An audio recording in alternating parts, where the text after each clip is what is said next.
12,000 22,000 രൂപ കൊടുത്തു കഴിഞ്ഞാൽ ജോയിൻ ചെയ്ത് കഴിഞ്ഞാൽ വിൽക്കാൻ പറ്റുന്ന ഉൽപ്പന്നങ്ങളില്ല. ഫിജിക്കാർട്ട് എന്ന് പറയുന്ന ഒരു കമ്പനി ഉണ്ടായിരുന്നു മാർക്കറ്റിൽ. അവർക്കും മാർക്കറ്റിൽ കിട്ടുന്ന ഉൽപ്പന്നങ്ങൾ MRPക്കാണ് കിട്ടുന്നത്. അവർക്ക് വിൽക്കാൻ പറ്റുന്ന ഉൽപ്പന്നങ്ങളില്ല. പക്ഷെ മൈലേഷൻ എന്ന കമ്പനിക്ക് ഉൽപ്പന്നങ്ങൾ DP പ്രൈസിലാണ് കിട്ടുന്നത്. നമുക്ക് MRPക്ക് വിൽക്കാൻ വേണ്ടി പറ്റും. ഇതേ സംഭവം തന്നെ ആർക്കുള്ളത്? അവയ്ക്കുള്ളത്, ആർസിഎമ്മിനുള്ളത്, വെസ്റ്റീജിനുള്ളത്, ബോഡിക്കാരനുള്ളത്, നമ്മൾക്കുള്ളത് വിൽക്കാൻ പറ്റുന്ന ഉൽപ്പന്നങ്ങളാണ്. ഇതുകൊണ്ടാണ് നല്ല കമ്പനികളാണ് ആര്? ആ കമ്പനികളും നമ്മുടെ കമ്പനിയും. പക്ഷെ വ്യത്യാസം ഇനിയും പറയാം. അതേസമയത്ത് രണ്ടാമത്തെ കാര്യം പ്രൊഡക്റ്റ് ആണ്. അപ്പൊ പ്രൊഡക്റ്റിനെ സംബന്ധിച്ച് നമ്മളെ സംബന്ധിച്ച് നോക്കുകയാണെങ്കിൽ പ്രൊഡക്റ്റ് ഏതൊരു സാധാരണക്കാരന്റെ വീട്ടിലേക്കും കൊണ്ടു ചെല്ലാൻ പറ്റുന്ന ആയുഷ് പ്രീമിയം മാർക്കുള്ള ആയുർവേദിക് ആയിട്ടുള്ള ചീപ്പ് റേറ്റിൽ കിട്ടുന്ന 100 രൂപ മുതൽ അല്ലെങ്കിൽ 22 രൂപ മുതൽ 2,950 രൂപ വരെ DP പ്രൈസിൽ കിട്ടുന്ന ഉൽപ്പന്നങ്ങളാണ് നമ്മുടെ കയ്യിലുള്ളത്. വിദേശ കമ്പനികളാണെങ്കിൽ അത് അവരുടെ മാർക്കറ്റിൽ അല്ലെങ്കിൽ അവിടുത്തെ രാജ്യത്തെ പൈസയിലാണെങ്കിൽ ഡോളർ പ്രൈസിലാണ് മാർക്കറ്റിലേക്ക് എത്തുന്നത്. വില കൂടുതലായിരിക്കും. പക്ഷേ നമ്മുടെ ഉൽപ്പന്നങ്ങൾക്കെല്ലാം തന്നെ ചെറിയ പ്രൈസിൽ നമ്മൾക്ക് കിട്ടും ഉൽപ്പന്നങ്ങൾ, ഹൈ ക്വാളിറ്റി ആയിട്ടുള്ള ഉൽപ്പന്നങ്ങൾ. അപ്പൊ പ്രോഡക്റ്റും എന്താണ് നമ്മുടെ കാര്യത്തിൽ പക്കയാണ്. അപ്പോ കമ്പനി അടിപൊളിയാണ്, പ്രോഡക്റ്റ് സൂപ്പറാണ്. ഇനി മൂന്നാമത്തെ കാര്യം ഇൻകം പ്ലാൻ ആണ്. സാറേ ഇൻകം പ്ലാൻ പല കമ്പനികളും പറയുന്നു അങ്ങനെ ചെയ്ത് കഴിഞ്ഞാൽ ഇങ്ങനെ വന്നു കഴിഞ്ഞാൽ അത്ര കിട്ടും ഇത്ര കിട്ടുന്നു. സാറേ നമുക്ക് സിമ്പിൾ ആയിട്ട് ചിന്തിക്കേണ്ടതുള്ളൂ. ഈ ബിസിനസ് ഞാൻ എക്സ്പീരിയൻസ് ആണ്, സെയിൽസിൽ ഞാൻ എക്സ്പീരിയൻസ് ആണ്, അല്ലെങ്കിൽ നിശാന്ത് സാർ എക്സ്പീരിയൻസ് ആണ്, അല്ലെങ്കിൽ ബൈസാർ എക്സ്പീരിയൻസ് ആണ്, അല്ലെങ്കിൽ നിങ്ങൾ എല്ലാവരും എക്സ്പീരിയൻസ് ആണ്. പക്ഷെ നമ്മൾ എക്സ്പീരിയൻസ് ആയിട്ട് കാര്യമില്ല. ഈ ബിസിനസ് നെറ്റ്വർക്ക് മാർക്കറ്റിംഗ് നമ്മുടെ ടീമിൽ ഏറ്റവും താഴെ ലെവലിൽ ഒരു 100ാമത്തെ ലെവലിൽ നാളുകളിൽ ഒരു സാധാരണ വീട്ടമ്മ വരും, സാധാരണക്കാരനായിട്ടുള്ള വ്യക്തി വരും. ആ വ്യക്തിക്ക് ഈ ബിസിനസ് പ്ലാൻ പറഞ്ഞു കൊടുക്കാൻ പറ്റുന്നിടത്താണ് നമ്മൾക്ക് ഇവിടെ ഡ്യൂപ്ലിക്കേഷൻ ബിസിനസ് നടക്കുന്നത്. യെസ് ആണല്ലോ? അങ്ങനെയാണെങ്കിൽ നമ്മുടെ ഈ ബിസിനസിന്റെ മാത്രം പ്രത്യേകത നോക്കിയാൽ മതി. 10,000 ബിസിനസ് പോലെ ഓർഗനൈസേഷൻ 1ലും 10,000 ബിസിനസ് പോലെ ഓർഗനൈസേഷൻ 2ലും വന്നു കഴിഞ്ഞിട്ടുണ്ടെങ്കിൽ 1,200 രൂപ കിട്ടും. ഓക്കെ, 1,200 രൂപ. ഇത് സിമ്പിൾ ആണ്. ഇത് എനിക്കും ഇനി വരാൻ പോകുന്ന വ്യക്തിക്കും ഇന്നലെ വന്ന വ്യക്തിക്കും കഴിഞ്ഞ 5 വർഷം മുന്നേ വന്ന വ്യക്തിക്കും സെയിം ആണ്. അതായത് 10,000 ബിസിനസ് പോലെ മാച്ച് ചെയ്ത് കഴിഞ്ഞാൽ 1,200 കിട്ടും. ഇത് പറഞ്ഞു കൊടുക്കാൻ ആർക്കെങ്കിലും എന്തെങ്കിലും ബുദ്ധിമുട്ടുണ്ടോ? സിമ്പിൾ അല്ലേ? Okay, simple income plan. അതായത് വീക്കിലിയാണ് നമ്മുടെ ഇൻകം പ്ലാൻ വരുന്നത്. മറ്റുള്ള കമ്പനികളെ അപേക്ഷിച്ചിട്ട് നമ്മൾക്ക് വീക്കിലിയാണ് ഇൻകം പ്ലാൻ വരുന്നത്. വീക്കിലി എന്താ പ്രത്യേകത? ആഴ്ചയിൽ എല്ലാ വെള്ളിയാഴ്ചയും ക്ലോസിംഗ് ആണ്. ആ വെള്ളിയാഴ്ചയിൽ 450 രൂപ മുതൽ 2,10,000 രൂപ വരേക്കും ഒരു ആഴ്ചയിൽ നമുക്ക് ഇൻകം ഉണ്ടാക്കിയെടുക്കാൻ വേണ്ടി പറ്റും. ഇതാണ് നമ്മുടെ ഏറ്റവും വലിയ പ്രത്യേകത. പക്ഷേ മറ്റുള്ള കമ്പനികൾ ഞാൻ കമ്പാരിസൺ തന്നെ പറയാണ്. ആംബെ, മോഡിക്കെയർ, ആർസിഎം, അതേപോലെ തന്നെ വെസ്റ്റീജ് പോലുള്ള കമ്പനികൾക്കെല്ലാം തന്നെ മന്ത്ലി പ്ലാൻ ആണ്. മാസത്തിലാണ് അവർക്ക് ഇൻകം കൊടുക്കുന്നത്. അവരുടെ പ്ലാൻ ബൈനറി അല്ല, സൺഫ്ലവർ പ്ലാൻ ആണ്. ഈ സൺഫ്ലവർ പ്ലാൻ എന്ന കമ്പനികളെ സംബന്ധിക്കുകയാണെങ്കിൽ അച്ചീവേഴ്സിന്റെ എണ്ണം കുറയും, അതായത് വരുമാനം കുറയും. വരുമാനം കിട്ടുന്നത് അളവ് കുറയുമ്പോൾ ഓട്ടോമാറ്റിക് ആയിട്ട് ആവേശം കുറയും. Yes or no? പറയുന്നു സാറേ, ആഴ്ചയിൽ വരുമാനം കിട്ടുകയാണെങ്കിൽ ഒരു വർഷത്തിൽ 52 തവണ പൈസ കിട്ടും മൈലേജ് സേവിംഗ്. അങ്ങനെയാണെങ്കിൽ അതേ സമയത്ത് മറ്റു കമ്പനികളായിട്ടുള്ള സൺഫ്ലവർ കമ്പനികളെല്ലാം തന്നെ ഒരു വർഷത്തിൽ എത്ര കിട്ടും? 12 തവണ പൈസ കിട്ടും. ഓക്കെ, 30-ാം തീയതിയാണ് അവർക്ക് കട്ട് ഓഫ്, അല്ല 31-ാം തീയതിയാണ് അവർക്ക് കട്ട് ഓഫ്. പക്ഷെ നമുക്ക് അങ്ങനെയല്ല കട്ട് ഓഫ് വരുന്നത്. നമുക്ക് എല്ലാ ആഴ്ചയിലാണ് കട്ട് ഓഫ്. പക്ഷെ നമുക്ക് മന്ത്ലിയും കട്ട് ഓഫ് ഉണ്ട്. അപ്പൊ monthly cut off, weekly cut ഓഫിന് വീക്കിലി ഇൻകം കിട്ടും, മന്ത്ലി കട്ട് ഓഫിന് മന്ത്ലി ഇൻകം കിട്ടും. അതേ സമയത്ത് നമുക്ക് ഒരു പ്രത്യേകത കൂടി ഉണ്ട്. മറ്റു കമ്പനികൾക്ക് 12 തവണയാണ് ഇൻകം കിട്ടുന്നതെങ്കിൽ, മന്ത്ലി ഇൻകം കിട്ടുന്നതെങ്കിൽ നമ്മൾക്ക് ഇവിടെ പെർഫോമൻസ് ബോണസും ലോയൽറ്റി ഇൻകം, റാങ്ക് ഇൻകം, ഇത്തരം സംഭവങ്ങളെല്ലാം തന്നെ 13 മാസം കിട്ടും. അതെങ്ങനെയാണ്? ശ്രദ്ധിക്കണം. ഈ പൈസ കിട്ടുന്ന പരിപാടിയാണ് പറഞ്ഞിട്ട്. അതായത് ചിന്തിക്കുന്നതിലുള്ളൂ 13 മാസം കിട്ടും. അതായത് ഇവിടെ 52 ആഴ്ച ഒരു കൊല്ലത്തിൽ ഉണ്ടെങ്കിൽ അതിനെ ഒന്ന് നോക്കിക്കേ, 4 ഡിവൈഡ് ചെയ്ത് കഴിഞ്ഞാൽ 13 മാസം ഉണ്ടാവും. അതായത് മൊബൈൽ കമ്പനികളെ പോലെയാണ് നമുക്ക് 4 ആഴ്ച കൂടുമ്പോഴാണ് ഒരു മാസം കമ്പനികൾ. അപ്പൊ നമുക്ക് 13 മാസം പെർഫോമൻസ് ബോണസ് അടിക്കാൻ വേണ്ടി പറ്റും, 13 മാസം ലോയൽറ്റി ബോണസ് അടിക്കാൻ പറ്റും, 13 മാസം റാങ്കിങ് ഉണ്ടാക്കാൻ പറ്റും. അങ്ങനെ എല്ലാ ഇനങ്ങളും നമുക്ക് 13 മാസം.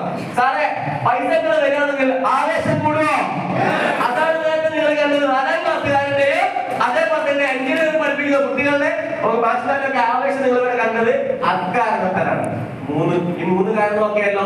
കമ്പനി അടിപൊളിയാണ്, പ്രൊഡക്റ്റ് അടിപൊളിയാണ്, ഇൻകം പ്ലാൻ സൂപ്പർ ആണ് നമ്മളത്. ഓക്കെ, അതുകൊണ്ടാണ് ഇത്രമാത്രം അച്ചീവേഴ്സിനെ കാണുന്നത്. പല ആളുകളും നേരത്തെ പറഞ്ഞു, സാർ നേരത്തെ പറഞ്ഞു കാർ വാങ്ങിക്കണം, മെർസിഡീസ് ബെൻസ് വാങ്ങിക്കണം 2026 വ്യക്തമായ ടാർഗറ്റാ. കാരണം അത് കിട്ടിയിരിക്കും, ഒരു സംശയം വേണ്ട. കാരണം പൈസ കിട്ടുന്നത് നമുക്ക് വാങ്ങിക്കാൻ വേണ്ടി പറ്റുന്ന കാര്യത്തിൽ തർക്കമില്ല. നാലാമത് എന്താണ്? Supporting leaders. സപ്പോർട്ടിംഗ് ലീഡേഴ്സ്, ഇവിടെ സപ്പോർട്ടിംഗ് ലീഡേഴ്സ് കൂടുതലാണ്. കാരണം എന്താണെന്നറിയോ? ആരാണ് സപ്പോർട്ടിംഗ് ലീഡേഴ്സ്? നിങ്ങളുടെ അപ്ലൈഡ് ലീഡേഴ്സ്, അച്ചീവേഴ്സ് ആണ് നിങ്ങളുടെ സപ്പോർട്ടിംഗ് ലീഡേഴ്സ് ആയിട്ട് വരുന്നത്, അല്ലെ? അപ്പോ ഒന്ന് ആലോചിക്കുക, ഇവിടെ സപ്പോർട്ടിംഗ് ലീഡേഴ്സ് കൂടാൻ കാരണം എന്താ? എല്ലാ ആളുകൾക്കും ഇൻകം ഉണ്ട്, എല്ലാ റാങ്കിലും ആളുകളുണ്ട്, അല്ലെ? DC, ATC, DTC, ZTC, STC, RTC, NTC, CTC, ITC, അതിന്റെ മുകളിലേക്ക് ആൾക്കാരുണ്ട്, അല്ലെ? ഇതിന്റെ മുകളിലേക്ക് ഓരോ റാങ്കിലും ആൾക്കാരുണ്ട്. ഇവരുടെ എല്ലാവരുടെയും സപ്പോർട്ട് നമുക്ക് വയ്ക്കാം. കാരണം എന്താ? അവർക്കൊക്കെ ഇൻകം കിട്ടുന്നുണ്ട്, അവർക്കെല്ലാം 2-10 ആഴ്ച കിട്ടുന്നുണ്ട്, മന്ത്ലി ഇൻകം വേറെ കിട്ടുന്നുണ്ട്. അപ്പൊ അച്ചീവേഴ്സ്, സപ്പോർട്ടിംഗ് സിസ്റ്റം കൂടുന്നതിന്റെ പ്രധാനപ്പെട്ട കാരണം അച്ചീവേഴ്സിന്റെ എണ്ണം കൂടുതലാണ്, ലീഡേഴ്സിന്റെ എണ്ണം കൂടുതലാണ്. എന്നാൽ മറ്റുള്ള കമ്പനികൾക്ക് സപ്പോർട്ടിംഗ് സിസ്റ്റം കുറവായിരിക്കും. കാരണം എന്താ? അച്ചീവേഴ്സിന്റെ എണ്ണം കുറവാ സാറേ. അച്ചീവേഴ്സിന്റെ എണ്ണം കുറവാണ്. കാരണം എന്താ? ഇൻകം കിട്ടുന്നില്ല പല ആളുകൾക്കും, മന്ത്ലി മാത്രമേ ഇൻകുള്ളൂ. നിങ്ങൾ നോക്കിക്കോ, നിങ്ങൾ പറയുന്ന പല കമ്പനികളും നിങ്ങൾ നോക്കിക്കോ, പോയി അന്വേഷിച്ചോ. ആംബേദ്കറുടെ കമ്പനിയിൽ ഇത്തരത്തിലുള്ള വലിയ മീറ്റിംഗ് നടക്കുന്ന ആരും ഇന്ത്യയുടെ മലപ്പുറത്തുണ്ടോ? ഇങ്ങനെ ഒരു കമ്പനി മീറ്റിംഗ് നടക്കുന്നില്ല. അത് മൈലേജിൽ മാത്രം അവകാശപ്പെട്ടുള്ളത് അഹങ്കാരത്തോട്. അതേപോലെ മറ്റേ ഏത് കമ്പനികൾ നോക്കിയാണെങ്കിലും ഇത്തരത്തിലുള്ള വലിയ മീറ്റിംഗ് ഇന്ന് നമ്മൾക്ക് ഈ ഹാളിൽ കുറച്ച് ആളുകൾ കുറവാണ്. എന്താ കാരണം? അത്തരത്തിൽ ചെറിയ ന്യൂസ് ഉണ്ടായിരുന്നു കഴിഞ്ഞ ദിവസം, അല്ലെ? ആ കാരണം അതായത് നിപ്പ പോലുള്ള സംഭവങ്ങളൊക്കെ ഉള്ളതുകൊണ്ട് പല ആളുകളും ഒന്ന് ചെറുതായിട്ടൊന്ന് പേടിച്ചിട്ടാണ് പല ആളുകളും ഈ മീറ്റിംഗ് ഹാളിൽ വരാറുള്ളത്. പക്ഷെ നമുക്ക് പേടിയില്ല. കാരണം എന്താ? രോഗപ്രതിരോധ ശേഷി ഉപയോഗിക്കുന്ന അല്ലെങ്കിൽ കൂട്ടുന്ന ഉൽപ്പന്നങ്ങൾ ഉപയോഗിക്കുന്ന ആളുകൾ അപ്പൊ അതുകൊണ്ട് നമ്മള് എന്ത് ചെയ്യുന്നുണ്ട്?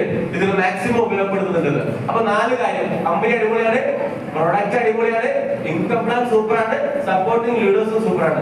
ഈ 4 കാര്യങ്ങൾ ഓക്കെ ആണെന്ന് കരുതിയിട്ട് നിങ്ങൾ ഈ പുതിയ ആളുകളിൽ വെറുതെ മനക്കോട്ട കണ്ടണ്ട എനിക്കും പൈസ കിട്ടുന്നത്. ഓക്കെ, ഈ 4 കാര്യം ഓക്കെ ആയിട്ട് കാര്യമില്ല. 5ാമതൊരു കാര്യം കൂടി ശരിയാവണം. അത് ഞാനും കൂടി ശരിയാവണം. ഞാൻ എന്താക്കാണ്? ഈ വെള്ളമെടുത്തിട്ട് ഇങ്ങനെ വെക്കുക. അപ്പൊ ഞാൻ പറഞ്ഞു അതാരാ? അവനവനും കൂടി ശരിയായാൽ മാത്രമേ ഈ 4 കാര്യം ശരിയായതുകൊണ്ട് കാര്യമുള്ളൂ.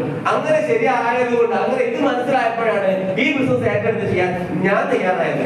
അങ്ങനെ തയ്യാറായതുകൊണ്ട് 2016 ഞാൻ ഈ ബിസിനസ് പാർട്ട് ടൈം ആയിട്ട് ചെയ്യാൻ തുടങ്ങി. ആ 2016 ഏപ്രിൽ മാസത്തിൽ പാർട്ട് ടൈം ആയിട്ട് ചെയ്തു. ഞാൻ ടാർഗറ്റ് ചെയ്തിട്ടേ ഉള്ളൂ 2,10,000 ആണെന്ന് ആഗ്രഹിച്ചിട്ടുള്ള ലൈഫ് ബിസിനസ്സിലേക്ക് വന്നത്. 2,000 രൂപ ആഴ്ച കിട്ടിയാൽ ഹാപ്പി. മാസം 4 ആഴ്ച ഉണ്ട്. 4 ആഴ്ച കൊണ്ട് 2,000 × 4 എത്രയാ? 8,000 രൂപ കിട്ടും. 8,000 രൂപ കിട്ടി കഴിഞ്ഞാൽ പിന്നെ ഗൂഗിളിൽ ചിട്ടിയിൽ അടവടയ്ക്കാൻ വേണ്ടി പറ്റും. ഇത് മാത്രമേ എന്റെ ആഗ്രഹം ഉണ്ടായിരുന്നു. വലിയ ആഗ്രഹങ്ങളൊന്നുമില്ല. നിലവിൽ അത്യാവശ്യം കുഴപ്പമില്ലാത്ത ശമ്പളം ഉണ്ടായിരുന്നു. പക്ഷെ പ്രാരാബ്ദവും കഷ്ടപ്പാടും ഉണ്ടായിരുന്നു. അത് വേണ്ടിയമാരുണ്ടായിരുന്നു. ശമ്പളം ഉണ്ടായിരുന്ന കാര്യമല്ലോ, പ്രാരാബ്ദം തീർന്നില്ല. അതിപ്പോ തീർക്കാനുള്ള ശമ്പളമൊന്നുമില്ല. 40,000 ശമ്പളം ഉണ്ടായിരുന്നു, 15,000 അലവൻസും കിട്ടിയിരുന്നു. ICC പ്രൊഡക്ഷനിലായിരുന്നു ജോലി. ആ ജോലി ചെയ്തുകൊണ്ടിരിക്കുക തന്നെയാണ് പാർട്ട് ടൈം ആയിട്ട് ബിസിനസ് ഏറ്റെടുത്ത് ചെയ്തത്. 2016 ബിസിനസ് പാർട്ട് ടൈം സീരിയസ് ആയിട്ട് ചെയ്തു. 2017 ഒരു ചെറിയ കാറൊക്കെ വാങ്ങിച്ചു. ഈ ബിസിനസ്സിൽ കൂടി ടാറ്റ ടിയാഗോ എന്ന് പറയുന്ന കാർ വാങ്ങിച്ചു. ബിസിനസ് ഒന്നുകൂടി ഫാസ്റ്റ് ആക്കി ചെയ്തു. 2018 ജോലി റിസൈൻ ചെയ്തു. ഫുൾ ടൈം കരിയർ ആയിട്ട് ഈ ബിസിനസ്സിൽ ഏറ്റെടുത്തു. വളരെ ശക്തമായിട്ട് പിന്നീട് ബിസിനസ് വളരെ ഫാസ്റ്റ് ആയിട്ട് ചെയ്തു. കാരണം ഞാൻ ചിന്തിച്ചിട്ടേ ഉള്ളൂ, നിലവിൽ ഏത് ജോലി ചെയ്യുകയാണെങ്കിൽ ആ ജോലിയിൽ ഞാൻ 8 മണിക്കൂർ പണിയെടുക്കണം. രാവിലെ 9 മണിക്കോ അല്ലെങ്കിൽ 10 മണിക്കോ ഓഫീസിൽ എത്തി കഴിഞ്ഞാൽ 9 മണിക്ക് ഓഫീസിൽ എത്തണം. 9:30 ICCയുടെ ടൈം. 9:30 മണിയാകുമ്പോൾ ഓഫീസിൽ എത്തണം. ഓഫീസിൽ എത്തി കഴിഞ്ഞാൽ വൈകുന്നേരം 6 മണി 6:30 കഴിഞ്ഞാൽ അവിടെ ഇറങ്ങാൻ പറ്റില്ല. 8 മണിക്കൂർ 9 മണിക്കൂർ സമയം ഞാൻ അവർക്ക് വേണ്ടി കൊടുക്കുകയാണ് എന്റെ സമയം. ആ സമയം ഞാൻ അവരോട് ടാറ്റ പറഞ്ഞ് ഇറങ്ങിയതിനു ശേഷം ഞാൻ ആ സമയം മുഴുവൻ മൈലേജ് സ്റ്റൈലിൽ, പിന്നെ ഊണിലും ഉറക്കത്തിലും എന്റെ നടത്തത്തിലും ഒക്കെ എന്റെ ബ്ലഡിൽ ഫുള്ള് മൈലേജ് സ്റ്റൈൽ അവിടെ കേട്ടിട്ട് ഈ ബിസിനസ് പഠിക്കാൻ തയ്യാറായിട്ട് നേരത്തെ ഒരു മേഡം സംസാരിച്ച് 32 പ്രൊഡക്റ്റും ഇത്രയുടെ എന്താ പറയാ ഇൻഗ്രീഡിയൻസിന്റെ പേര് ഇവിടെ പറഞ്ഞല്ലേ. ഒന്ന് ആലോചിച്ച് നോക്കുക, ATC റാങ്കിൽ എത്തിയപ്പോഴത്തേക്കും മേഡം അത് പഠിക്കാനുള്ള ആ ഒരു ആർജവം കാണിക്കുന്നുണ്ടെങ്കിൽ ഒരു സംശയമല്ല. എന്തുകൊണ്ട് കാരണം നിങ്ങൾക്ക് ഓരോരുത്തരും പോസിബിൾ ആയിക്കൂടാ? ഒരു സാധാരണ വീട്ടമ്മയ്ക്ക് അത് ചെയ്യാൻ പറ്റുന്നുണ്ടെങ്കിൽ എന്തുകൊണ്ട് നമുക്ക് എല്ലാവർക്കും അത് പോസിബിൾ ആയിക്കൂടാ? ഒന്ന് ആലോചിച്ച് നോക്കുക, ഇന്ന് ഒരുപാട് തൊഴിലവസരങ്ങൾ നഷ്ടപ്പെടുന്ന ഒരു കാലഘട്ടത്തിലാണ് നമ്മളുള്ളത്. അപ്പൊ ഒരുപാട് ആളുകൾക്ക് ഇന്ന് ഒരു 25 വയസ്സായിട്ടുള്ള എത്രയോ ആളുകൾ നമ്മുടെ നാട്ടിൽ നിന്ന്